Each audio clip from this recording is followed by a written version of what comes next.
so excited to talk to you guys tonight about how our childhood impacts the way that we parent our children today.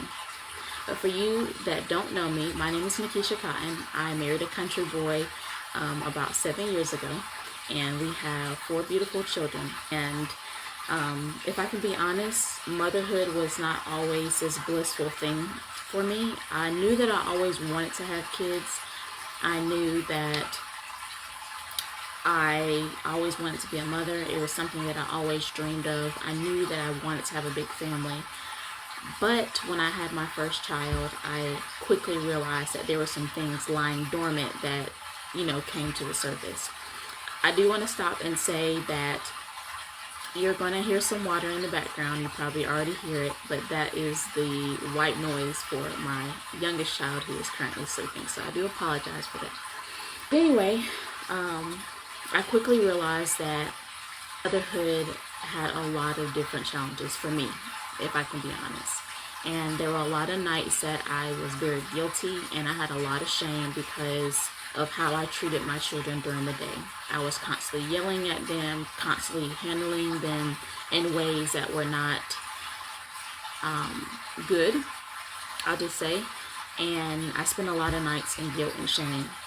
And so through that journey, I've been able to do some research. I've been able to talk with God. Obviously, that's the main thing. And just figure out some different things that have helped me overcome that guilt and walk through the process of letting go of yelling and other aggressive behaviors. So now what I'm really passionate about is being on a mission to help other burnt out parents break the cycle of yelling and other aggressive behaviors by regaining their clarity, their energy, and their peace with the no topic protocol. And I found that with yelling and other aggressive behaviors, it comes with a lot of guilt. And so not only am I helping, parents come back with their energy, their clarity, and their peace with the no topic protocol, but I'm also helping on the side of the guilt and the shame, helping them to overcome the weight of guilt and parenting according to biblical principles. And so last week we spoke about Proverbs 31 and how the passage talks about, the ideal woman, the woman that, a lot of people, there was a gnat flying around, but a lot of people aspire to be the Proverbs 31 woman, but they don't slow down and take the time and see how she carried herself as an individual. And so I mentioned that I was often looking at it through the lens of productivity. Okay, what routines can I put in place? Can I start getting up at 5 o'clock in the morning to be up before my house does? And there's nothing wrong with those things. But I believe if your foundation is not stable, it doesn't matter how many routines or how productive you are, all of it's going to essentially crumble, just like a house would if it wasn't on a solid foundation. So tonight, we are going to be going a little bit deeper, specifically as it relates to childhood trauma and how your childhood trauma can actually impact the way that you parent your children today. And so I want to start by saying the mistake that we often make is we think more routines, like I was just saying, more routines are what's going to solve the problem and break the cycle of yelling and other aggressive behaviors. And I don't think we speak about it a lot in our culture today. Nobody just comes out and says, I have mom guilt, or, I'm trying different things to overcome mom guilt. It's one of those things that we don't talk about. And I was speaking about this last week. But we see it very prevalent in our society and our culture today. And a lot of it is heavily portrayed through social media. Now, please hear me when I say there's nothing wrong with routines. There's nothing wrong with productivity. But again, like I said, if your foundation is rocky and it's not stable, then your house is essentially going to fall. And so we see this through social media. We see a lot of videos, especially from moms. You see them getting up early in the morning and doing their different routines. And, it shows them having a peaceful home and peaceful time with their children. And again, there's nothing wrong with that. But there's nobody talking about mom guilt. There's nobody talking about the real stuff that moms actually go through behind the scenes. The late nights when we're sitting in guilt and sitting in shame, trying to figure out how do we break this cycle and how do we move forward so our children don't have to heal from their childhoods. And so that was me. I was looking for every type of hack, every type of tip and trick to try to break this cycle, but unfortunately, I just was not getting it. And here's the thing, I would set these routines in place. I would say, you know what, I'm going to get up at 5 o'clock in the morning. I'm going to spend time with God. I'm going to do everything that I can control before my children wake up, before my household is up, to try to be the best version of myself. Again, nothing wrong with that. But here's what I found. There would be days where I didn't feel like getting up at 5 o'clock in the morning. I didn't hear the alarm clock, or maybe I had a child that was up all night and wouldn't go to sleep. Something would happen to where maybe I just missed a day. And what would happen? I would revert back to my foundation. I would revert back to what I was used to, which was yelling and other aggressive behaviors. So here was the turning point. And I want to dive a little bit deeper with this, and I want to go ahead and give a disclaimer. I am going to get a little bit raw. I'm going to get very unfiltered, and I'm not going to say that I'm going to get very emotional because I have healed from that part of my childhood. But I just want to give that disclaimer. And there are certain words that I'm not going to use because I don't know how social media is or certain words. So just want to give that disclaimer. So the first question I want to ask, and I often hear a lot of people ask, is what does trauma really have to do with parenting? And honestly, it has a lot to do with parenting. If you've ever heard the saying, hurt people hurt people, and it's basically when somebody is wounded, they focus so much on the pain that they don't realize that they're actually bleeding on other people. Just let that sit in for a little bit. You are wounded so much and you're so focused on your pain that you do not even realize that you are bleeding onto other people. And so when we go back in history, I'm going to give you a little bit of history. I'm going to be reading my notes. When we go back in history, we see the post-World War II era, where parents were often adopting the authoritarian parenting style, meaning they came up with mantras like, because I said so, or children are supposed to be seen, not heard. And unfortunately, this led to strict, cold, and dismissive behavior. It led to non-responsiveness, high standards, and controlling their child's behavior. And it also led to ruling with an iron fist. And so this style of parenting, still prevalent in many homes today, can lead children to feel insecure, hostile, and very aggressive. These children may experience lower academic achievements, face health issues like depression, anxiety, and substance abuse. And, we all hear that stress is a significant factor in illness. Well, it's no different from children. And heartbreakingly, this type of parenting may also contribute to bullying. And in some extreme cases, it may lead to children wanting to take a step further and end it. And then just read between the lines, you know what I mean. And unfortunately, these are some touching subjects, but I feel like we do need to state the facts so we know that we know what we're dealing with. And I also want to share a little bit of my story. And before I do that, let me grab my child because she's awake.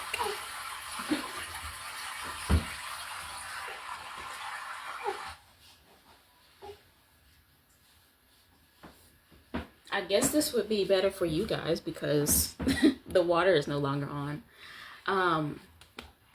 But I want to get into my story and share how these facts are actually facts. They're truthful.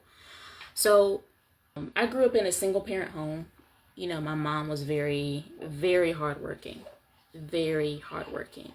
And she did everything she possibly could to provide for us. My father lived in the same city, but unfortunately, we did not have a great relationship.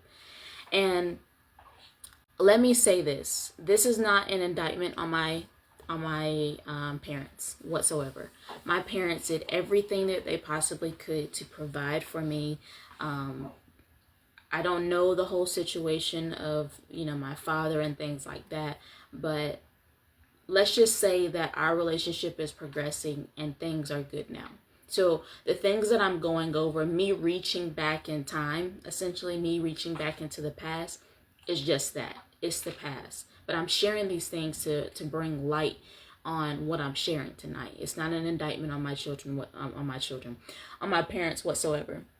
So my father and I, we lived in the same city, but unfortunately we did not have the greatest relationship. And even though my mom did everything that she possibly could to provide for us, providing clothing and shelter and food, emotionally things fell short. And so with that, when I would often try to go to her with things, she was very dismissive.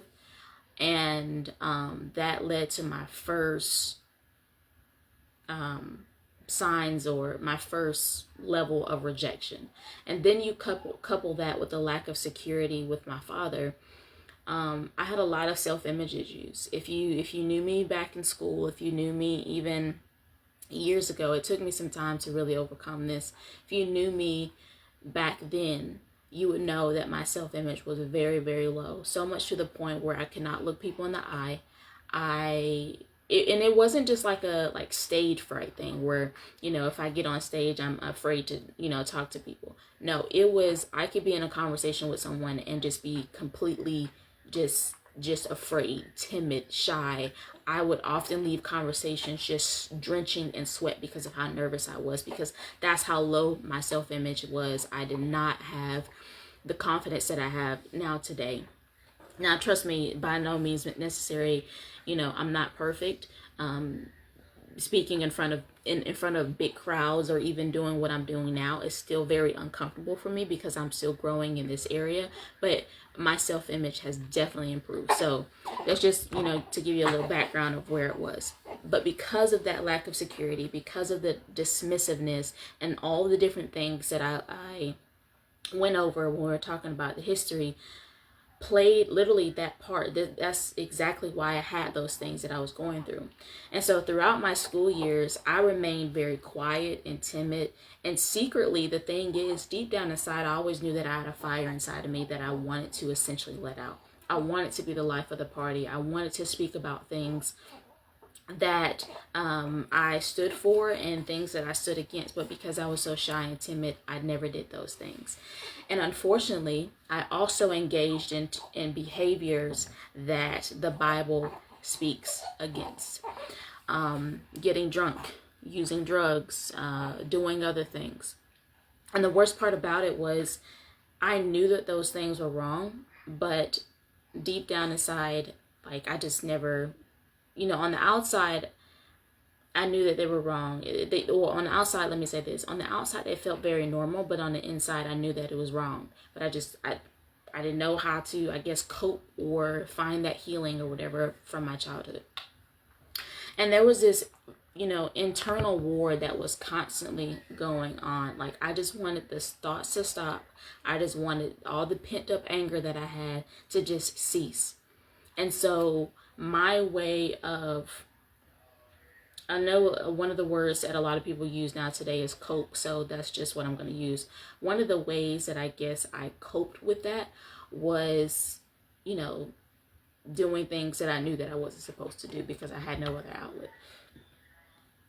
And so one night, I know you guys have heard me speak about it little by little, or little things here and there throughout my Facebook stories and my Instagram story. There was one night where I couldn't take it anymore. So I waited till my mother went to sleep, and I went into the bathroom and I grabbed every pill that I could find. And I took all of them, every single one of them. And I didn't care what the aftermath was because I knew what I was trying to do. And this is why I'm saying it this way, because again, there's certain words that you cannot say on social media, but if you catch my drift, you know what I'm talking about. And so I just finally wanted everything to be over. Fast forward years later, I brought my child, my first child, into this world, and everything was blissful, you guys. I was on high. I thought the baby stage was going to last forever.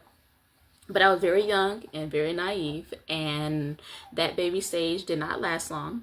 And my first child started walking, talking, and getting into everything. And unfortunately, I saw a side of me that I thought I buried a long time ago before I even had children.